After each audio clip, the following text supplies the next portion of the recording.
स्वागत है प्यारे बच्चों आप सभी का एक नई वीडियो में। यदि आप सभी क्लास 9th में है तो ये वीडियो आप सभी के लिए बहुत ज़्यादा इंपॉर्टेंट होने वाली है। आज की वीडियो में मैं आप सभी को क्लास 9th के प्रश्नावली 8.1 के 4 से लेकर के 6 तक के क्वेश्चनों को सॉल्व कराऊंगा। जैसा कि आप सभी जानते हैं, कल की वीडियो में मैंने आप सभी को 1 से लेकर के 3 तक के क्वेश्चनों को सॉल्व करा दिया है। जो भी बच्चे नए आए हैं उनको मैं बता दूँ, मैंने क्लास 9th की प्ले बनाई है। अगर आपने अभी तक प्ले नहीं पाई है तो आप हमारे चैनल पर जाएंगे तो वहाँ पर आपको क्लास 9th मैथ नाम से प्ले मिल जाएगी, या आप सभी डिस्क्रिप्शन बॉक्स में जाएंगे तो वहाँ पर भी सबसे ऊपर मैंने प्लेलिस्ट दी हुई है। आज की वीडियो हम स्टार्ट करेंगे 4 नंबर के क्वेश्चन से। तो 4 नंबर का क्वेश्चन आपको दिया गया है, दर्शाइए कि एक वर्ग के विकर्ण बराबर होते हैं और परस्पर समकोण पर समद्विभाजित करते हैं। इसका मतलब है कि जो एक वर्ग होता है उसके विकर्ण आपस में बराबर होते हैं और वो एक दूसरे को समकोण पर समद्विभाजित करते हैं, मतलब एक दूसरे को समकोण पर काटते हैं। तो सबसे पहले आपको यहाँ पर क्या करना होगा, चित्र बनाना होगा। तो ये जो है आपका वर्ग है, वर्ग में देख सकते हैं सभी भुजाएं बराबर हैं और जो विकर्ण होते हैं आपस में बराबर होते हैं, ठीक है। और ये एक दूसरे को समकोण पर काटते हैं। तो यहाँ पर आपको यही सिद्ध करना है। तो चलिए हम इसके अंदर देखते हैं कैसे हम इसको सिद्ध कर सकते हैं। तो आपको पता है यहाँ पर आपको सबसे पहले दो त्रिभुज को लेकर के सर्वांगसम दिखाना होगा, ठीक है। अभी तक हम यही करते आए हैं। जब हम दो त्रिभुजों को सर्वांगसम दिखा देते हैं तो इसके अंदर कई सारी चीज़ें सर्वांगसम हो जाती हैं, ठीक है। कई सारी चीज़ें बराबर हो जाती हैं। तो चलिए यहाँ पर हम लेते हैं सबसे पहले त्रिभुज ई ओ एफ और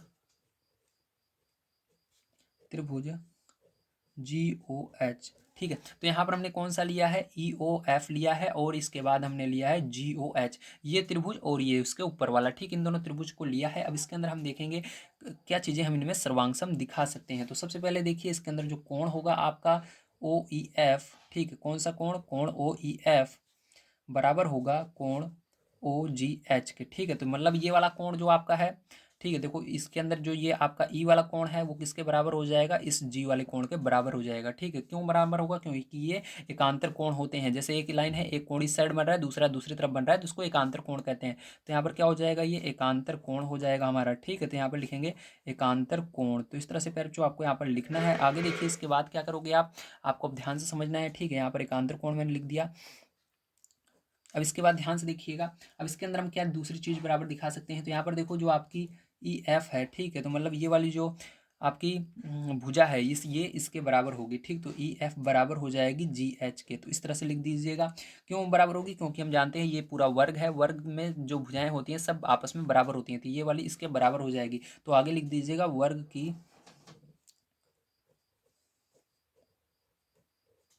सम्मुख भुजा, ठीक। इस प्रकार से आपको पैर बच्चों यहाँ पर लिख देना है, ठीक है। अब देखिए इसके बाद क्या करोगे आप, इसके बाद हमने दो चीज़ें बराबर दिखा दी हैं। अभी भी हम इसके अंदर एक कोण को बराबर दिखा सकते हैं, ठीक है। तो देखिए ओ एफ ई, हाँ ठीक है। ये वाला देखो, ये वाला जो कोण है एफ वाला, ये इसके बराबर हो जाएगा क्योंकि ये भी एकांतर कोण बन रहा है। देखो ये इस साइड बन रहा है, ये इस साइड बन रहा है, ठीक है। तो यहाँ पर हम क्या लिखेंगे, कोण जो हमारा है ओ एफ ई, वो क्या हो जाएगा, वो बराबर हो जाएगा कोण ओ एच जी के, ठीक है। क्यों होगा, क्योंकि ये एकांतर कोण है, ठीक है। तो ये एकांतर कोण के कारण दोनों बराबर हो जाएंगे, ठीक। तो यहाँ पर लिख दीजिएगा एकांतर कोण, ठीक है। अब देखो इसके बाद क्या करना है, आपको ध्यान से समझना है। तो यहाँ पर अब हमने सर्वांगसम इसको दिखा दिया है। तो यहाँ पर लिखेंगे त्रिभुज ई ओ एफ क्या है हमारा, सर्वांगसम है, ठीक है। तो यहाँ पर सर्वांगसम का निशान इस तरह से बनाया जाता है, सर्वांगसम त्रिभुज जी ओ एच, ठीक है। तो ये दोनों सर्वांगसम हो गए, किस नियम से हुए हैं, तो ये हमारा हुआ है प्यारे बच्चों ए एस ए नियम से, ठीक है। मतलब इसके अंदर हमने क्या दिखाया, दो भुजाएं, सॉरी दो कोण, ए मतलब कोण होते हैं, ठीक। दो कोण को बराबर दिखाया और एक भुजा को, देखो ये दोनों कोण है और एक भुजा, तो इसको हमने बराबर दिखाया है। तो इस प्रकार से आपको करना था। अभी इसके अंदर हमने क्या किया है, इसको बराबर दिखाया। इसके बाद देखो जैसे ही हमने दिखाया ये दोनों त्रिभुज आपस में बराबर हैं, तो यहाँ पर हम लिख सकते हैं जो यहाँ पर हमारा इतनी इतनी भुजा है ये इसके बराबर हो जाएगी, ये वाली भुजा इसके बराबर हो जाएगी, ठीक है। तो चलिए इसको थोड़ा सा नीचे हम लिख लेते हैं। यहाँ पर आपको दिख रहा होगा। तो यहाँ पर हम लिखेंगे हमारा जो ई ओ होगा वो बराबर हो जाएगा प्यारे बच्चों ओ जी के, ठीक है। मतलब ये वाला इसके बराबर हो जाएगा। और तथा लिख करके या और लिख करके एफ ओ बराबर हो जाएगा ओ एच के, ठीक है। किस नियम से होगा, सी पी सी टी। तो मैंने आपको बताया सी पी सी टी का मतलब होता है जब दो त्रिभुज को हम सर्वांगसम दिखा देते हैं तो उसके अंदर जो कोण रहते हैं वो आपस में बराबर हो जाते हैं। जैसे ये वाली भुजा जो क्या होगी, इसके बराबर हो जाएगी। ये जो इतनी है भुजा, ये इस वाले के त्रिभुज के बराबर हो जाएगी। ये वाली भुजा इसके बराबर हो जाएगी। ये वाला कोण इसके बराबर, बराबर हो जाएगा ये वाला, इसके बराबर हो जाएगा ये इधर वाला कोण जो है इसके बराबर हो जाएगा। ठीक, सारी चीज़ें आपस में बराबर हो जाती हैं जब हम उसको सर्वांगसम दिखा देते हैं। तो यहाँ पर हमने सर्वांगसम दिखाया त्रिभुज को, इसलिए ये जो भुजाएं हैं आपस में बराबर हो गई हैं। तो ये भुजाएं अगर आप बढ़िया से देखो, ये क्या है, एक प्रकार के विकर्ण है। अगर इनको हम जोड़ दें इतने को तो ये इसके बराबर है, मतलब ये पूरा विकर्ण ये इतना। ठीक है, तो ये दोनों क्या है, इतना इतना दोनों बराबर है, इतना इतना बराबर है, मतलब दोनों आपस में बराबर हुए ना सब। तो इसलिए हम लिख देंगे अतः अतः एक वर्ग के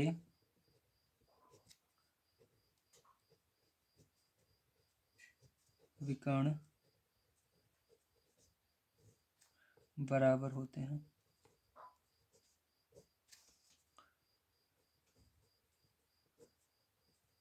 तो पहली चीज़ हमने सिद्ध कर ली। अब इसके बाद फिर हमको क्या करना है, दूसरी चीज़ इसके अंदर सिद्ध करके देखना है। ठीक है, तो दूसरा क्या था ये उसको देख लेते हैं। तो इसको हमने कर दिया, हाँ विकर्ण जो होते हैं बराबर होते हैं। और हमको देखना है इसके अंदर सिद्ध कर दिखाना है कि ये जो दोनों जो विकर्ण होंगे वो परस्पर समकोण पर समद्विभाजित करते हैं। ठीक, तो चलिए हम इसको भी देख लेते हैं इसी के अंदर। तो इसके अंदर क्या करना है, आपको आगे देखना है ध्यान से। अब इस साइड, ठीक है, इस साइड देखिएगा बढ़िया तरीके से, यहाँ पर दिख रहा होगा आपको। अब देखो इसके अंदर क्या करोगे आप, दूसरा लेना आप त्रिभुज।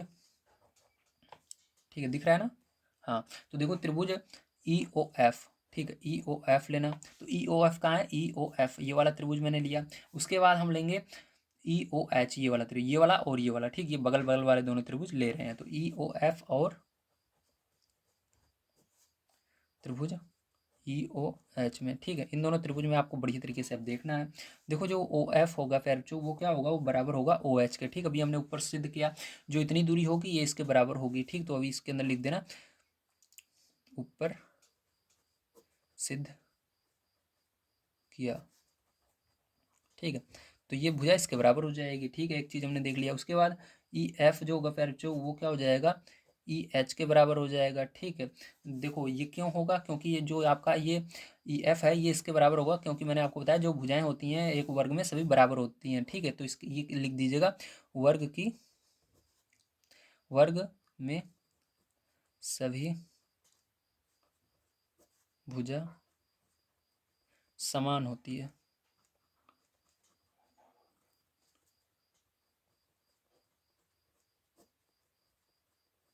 ठीक है, इस प्रकार से आपको लिख देना है। ठीक, आगे देखिए इसके बाद फिर जो क्या करोगे आप, यहाँ पर दो चीज़ें आपने बराबर दिखा दी। अब देखिए ये जो आपका ओ ई है ये इस वाले त्रिभुज में भी आ रहा है, इस वाले त्रिभुज में भी आ रहा है, मतलब इसके अंदर भी ओ ई है, इसके अंदर भी है। ठीक है, तो यहाँ पर लिख देंगे ओ ई बराबर ओ ई हो जाएगा। ठीक है, तो दोनों क्या हो जाएंगे, आपस में बराबर हो जाएंगे। ठीक है, तो यहाँ पर लिख दीजिएगा समान, समान है या कॉमन है, बात है कि ये। ठीक है, तो समान है, इस प्रकार से हो गया। अब देखो फिर जो आता है हम इसके अंदर भी कह सकते हैं, क्या कह सकते हैं, जो ये त्रिभुज है हमारा ई ओ एफ, ये क्या होगा फिर जो आपका सर्वांगसम हो जाएगा कौन से त्रिभुज के, त्रिभुज ई ओ एच के। ठीक है, अब इसको हमने क्यों किया अभी आपको समझ में आएगा, आप ध्यान से देखिए। अब देखो फिर जो अब क्या कर सकते हैं हम, दोनों सर्वांगसम है मतलब दोनों बराबर है, तो क्या कर सकते हैं हम दोनों को जोड़ करके, देखो ध्यान से, यहाँ पर ये वाला त्रिभुज इसके बराबर है। ठीक है, तो यहाँ पर देखो अगर आप इसके अंदर देखो यहाँ पर कितना अंश का कोण बनेगा, तीन तीन छः तीन त्रिका नौ, तो यहाँ पर 30 अंश का 30 अंश का 30 अंश का, तो 30 30 30 जोड़ोगे कितना हो जाएगा, 90 हो जाएगा। और इधर भी 30 30 30 जोड़ोगे तो कितना हो जाएगा, 90 90 और 90 जोड़ो 180। तो दोनों को जब जोड़ोगे दोनों त्रिभुज को तो कितने अंश का कोण बनना चाहिए, 180 अंश का कोण बनेगा। ठीक है, तो यहाँ पर हम लिखेंगे कोण ई ओ एफ प्लस कोण ई ओ एच, या आप ऐसे ही कह सकते हो पूरे को ना जोड़ करके केवल इसी को। ठीक है, यहाँ पर देखो ये वाला कोण केवल 90 का बनेगा। ठीक, सॉरी यहाँ पर मैंने ध्यान नहीं दिया था, यहाँ पर जो कोण बनेगा केवल 90 का बनेगा। ठीक, तो ये इसी को हम केवल लेंगे, इसलिए बीच में क्या लिख रहे हैं, ओ लिख रहे हैं। ठीक, तो केवल हम इसी को लेते हैं। तो यहाँ पर हो जाएगा ई ओ एच, तो ई ओ एफ मतलब ये बीच वाला कोण हमने लिया ओ वाला, उसके बाद ई ओ एच, तो यहाँ पर भी ओ जो है कॉमन है हर जगह, इस इधर से देखोगे तो ओ दिखेगा, इधर से देखोगे ओ, तो ओ बिल्कुल बीच में रहता है। तो बराबर कितना हो जाएगा, 90 इधर है 90 इधर है, तो कितना हो जाएगा, 180 अंश होगा दोनों को जोड़ने पर। अब ध्यान से देखना, अब यहाँ पर आपने इस अभी सिद्ध किया दोनों त्रिभुज जो हैं आपस में सर्वांगसम है, मतलब बराबर हैं। तो बराबर हैं तो आप क्या कर सकते हो, ई ओ एच की जगह ई ओ एफ ही लिख सकते हो। तो चलो हम इसको हटा करके केवल ई ओ एफ लिख देते हैं। तो ई ओ एफ बराबर प्लस ई ओ एफ। ठीक है, तो क्या करते हैं दोनों तरफ हम ई ओ एफ कर देते हैं। तो यहाँ पर 180 अंश हो जाएगा फिर जो, अब देखो इसको जोड़ लो तो एक बार दो बार, तो दो कोण ई ओ एफ। ठीक है, बराबर क्या हो जाएगा, 180 अंश हो जाएगा। अब देखो इसको उधर पछांदर करेंगे तो कोण ई ओ एफ बराबर क्या हो जाएगा 180 अंश बटे में 2 हो जाएगा, 2 से भाग दे दीजिएगा। तो कोण ई ओ एफ बराबर क्या हो जाएगा आपका यहाँ पर 90 अंश आ रहा है। ठीक है, तो यहाँ पर कोण ई ओ एफ बराबर 90 अंश आया। अतः हम कह सकते हैं फिर जो यहाँ पर जो वर्ग होगा उसके विकर्ण भी क्या होते हैं, यहाँ पर देखो 90 अंश है ना, 90 अंश का मतलब ये होता है समकोण। ठीक, क्या होता है 90 अंश का मतलब समकोण। तो हमको नहीं ये वाला तो विकर्ण वाला सिद्ध कर लिया। तो अब इसके बाद हम इसके अंदर कह सकते हैं हाँ जो एक वर्ग होता है उसके विकर्ण एक दूसरे को एक विकर्ण जो होते हैं वो कहाँ पर एक दूसरे को समद्विभाजित करते हैं, समकोण पर समद्विभाजित करते हैं। ठीक, तो इसको हम लिख देते हैं। चलिए आगे, तो यहाँ पर हम लिख देंगे अतः वर्ग के विकर्ण समकोण पर समद्विभाजित करते हैं।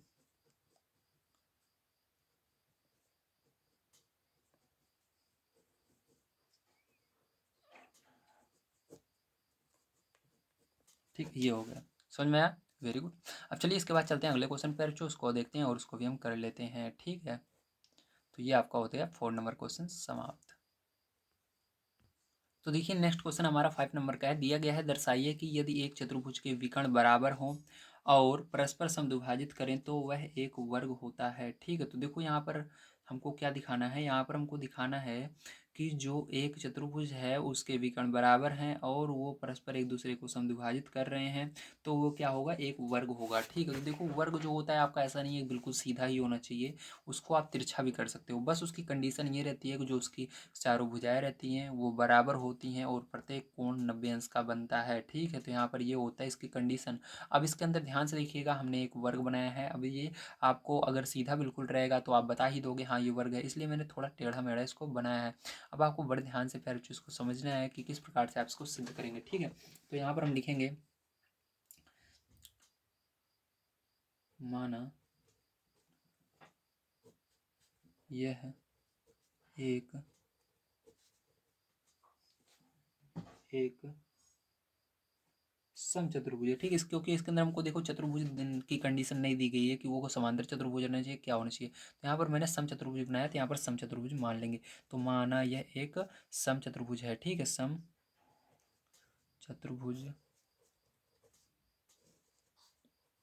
है, इस तरह से प्यारे आपको मान लेना है। अब इसके बाद देखो क्या करोगे, इसके बाद आप लिखोगे अतः जो समचतुर्भुज होता है उसके अंदर क्या होता है, जो सभी भुजाएं होती हैं आपस में बराबर होती हैं। तो अतः आई जे जो होगा प्यारे बराबर हो जाएगा आपका जे के। ठीक है, बराबर हो जाएगा जेके के बाद ये भी वाली भुजा जो के एल है ये भी बराबर होगी और यल आई भी बराबर होगी, मतलब सारी भुजाएं आपस में क्या होंगी, बराबर होंगी। इतना समझ में आया, वेरी गुड। अब देखिए इसके आगे क्या करोगे फिर, इसको आपको ध्यान समझना है। ठीक है, अब इसके बाद आप क्या करोगे, त्रिभुज दो त्रिभुज को सर्वांगसम दिखाओगे। तो यहाँ पर हम त्रिभुज ले रहे हैं जे आई एल और त्रिभुज आई जे के। तो देखो जे आई एल, ठीक है, जे आई एल ये वाला त्रिभुज पूरा का पूरा लिया मैंने, जे आई एल ये वाला। और दूसरा कौन सा लिया, आई जे के ये वाला, मतलब इधर से देखो ये पूरा यहाँ से यहाँ तक ये एक त्रिभुज हुआ और ये इधर से इधर एक त्रिभुज हुआ। ठीक, इस पूरे को त्रिभुज को लिया मैंने। अब इसके अंदर क्या करना है, आपको तीन चीज़ें बराबर दिखानी है। तो देखो यहाँ पर आई जे होगा प्यारे बच्चों, वो बराबर होगा जे के। ठीक है, देखो आई जे बराबर जे के, क्योंकि ये भुजा है, अभी हमने सिद्ध किया आई जे बराबर जे के। ठीक है, तो ये हमने अभी सिद्ध किया, ये हो गया पहला।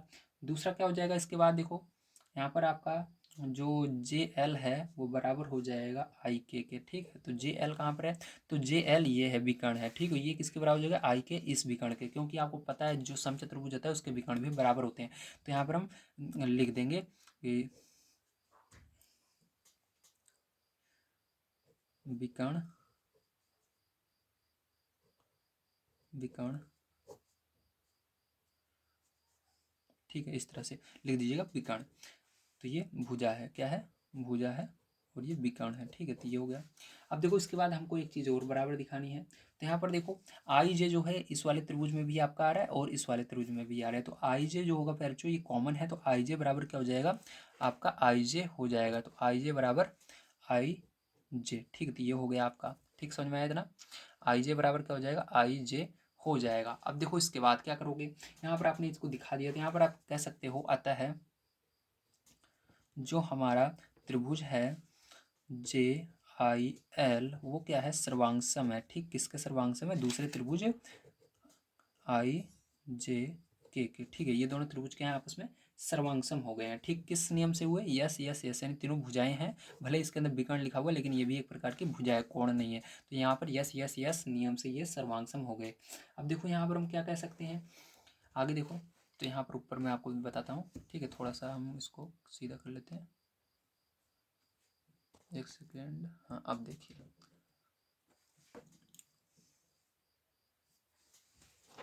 अब देखिए यहाँ पर आप क्या लिखोगे इसके अंदर। तो इसके अंदर आप लिखोगे अतः जो हमारा कोण होगा, ठीक है, कौन सा कोण, जे आई के कोण। ठीक है, तो बीच में कह रहा है आई आ रहा है, तो जे आई के, ये वाला कोण की बात हो रही है। ये वाला किसके बराबर हो जाएगा, ये वाला कोण जो होगा फिर जो ये बराबर हो जाएगा हमारा आई जे के। ठीक, तो आई जे के।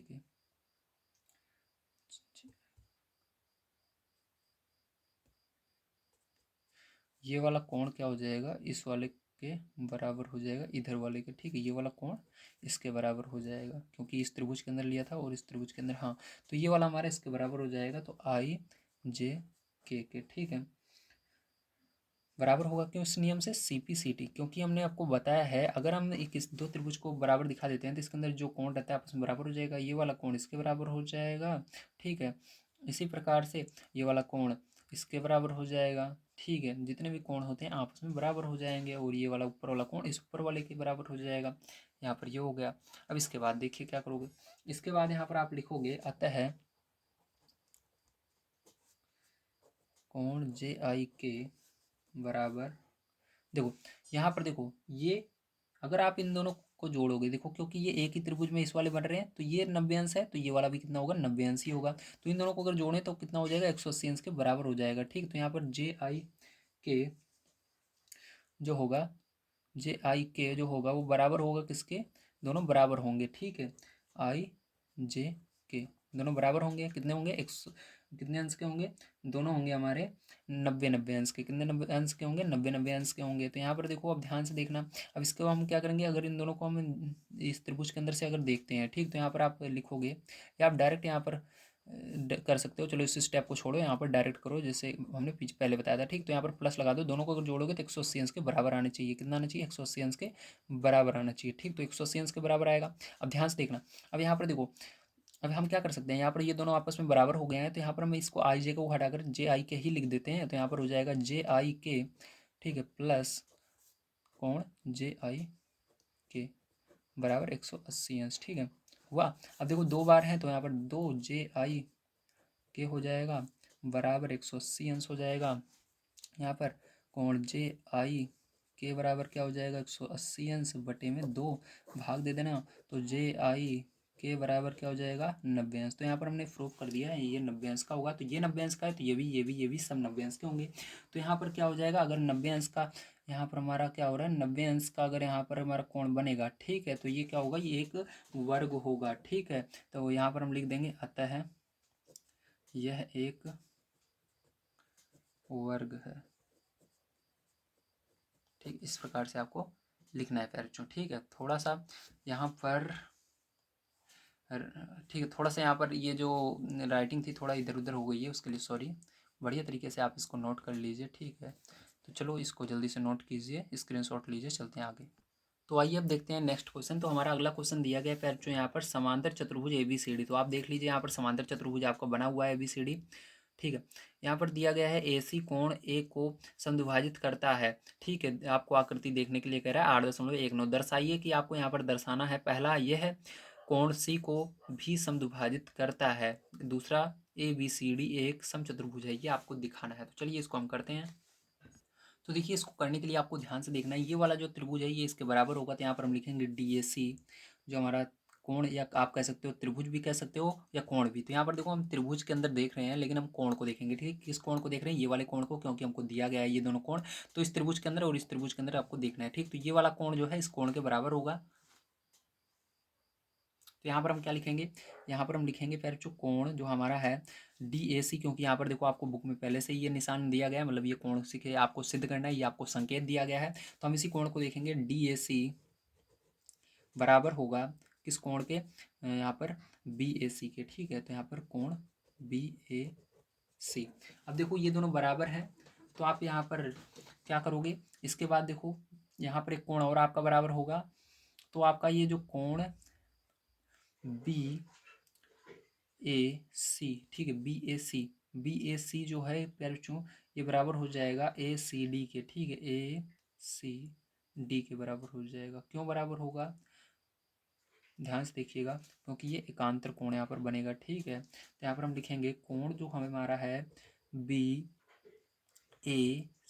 ठीक है, ये बराबर हो जाएगा हमारा किसके, इस वाले कोण के, ठीक है, कोण ACD के, ठीक है, ये हुआ। ध्यान से देखिएगा।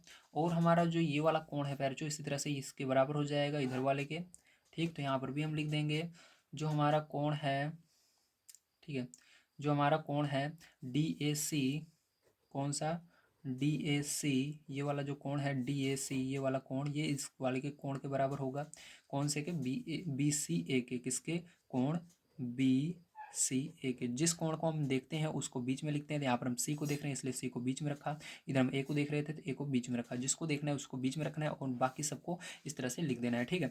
अब ये सब बराबर हो जाएंगे, तो यहाँ पर 3 कोण हमने दिखा दिए बराबर प्यारे बच्चों, ये भी कोण है, ये भी कोण है, ये भी कोण है। तो यहाँ पर हम कह सकते हैं अतः जो है, ठीक है, अतः यहाँ पर हम लिख देंगे हमारा कोण से,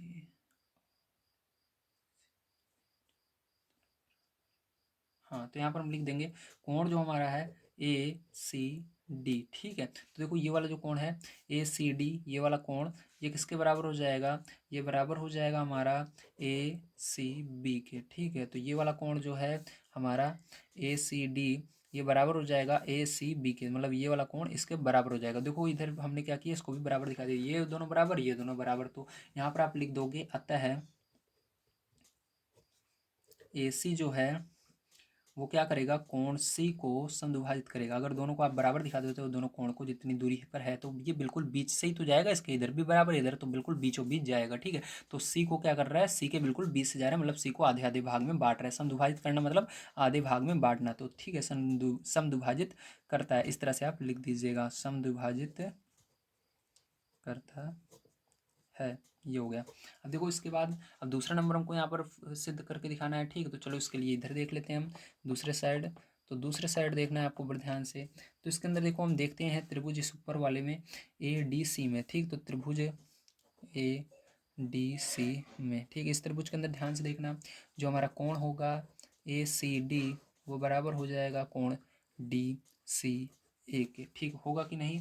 देखो ध्यान से, जो हमारा कोण C वाला है, ठीक है, इसमें के अंदर ACD वो किसके बराबर होगा, वो कोण होगा हमारा बराबर कोण DCA के, होगा ना। ये वाला जो कोण है पैर जो हमारा, ये इसके बराबर होगा, ठीक है, मतलब ये दोनों आपस में बराबर हो रहे हैं। ध्यान से देखो, नहीं सॉरी सॉरी, ये देखो यहाँ पर बीच में नहीं है, बीच में क्या है, C है। मतलब देखो अगर आप इधर से देखो, देखो इधर A से देखोगे ACD, तब भी ये कोण है बीच में आ रहा है, और अगर इधर से देखोगे DCA तब भी ये बीच में ही आएगा, मतलब ये दोनों बराबर हैं, ठीक है। तो यहाँ पर इसलिए आप लिख दीजिएगा दोनों बराबर होंगे। और जो AD है वो क्या है हमारा, AD देखो, AD जो है ये बराबर होगा DC के, किसके बराबर होगा, DC के। जो AD है भुजा, ये बराबर हो जाएगा हमारा DC के ऊपर वाली भुजा के बराबर हो जाएगा। अतः हम यहाँ पर लिख देंगे हमारा जो AD है वो बराबर हो जाएगा BC के, तथा हमारा जो DC है वो बराबर हो जाएगा AB के। मतलब सभी भुजाएं आपस में बराबर हो रही हैं, मतलब ये वाली जो भुजा है हमारी AD बराबर हो गई BC के, और जो हमारी DC है वो बराबर हो गई AB के, ठीक है। तो यहाँ पर आप लास्ट में लिख दीजिएगा अतः यह एक समचतुर्भुज है।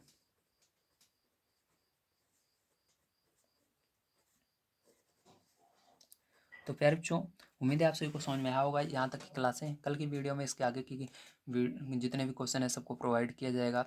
वीडियो देखने के लिए धन्यवाद। आप सभी का दिन शुभ हो। Thank you very much.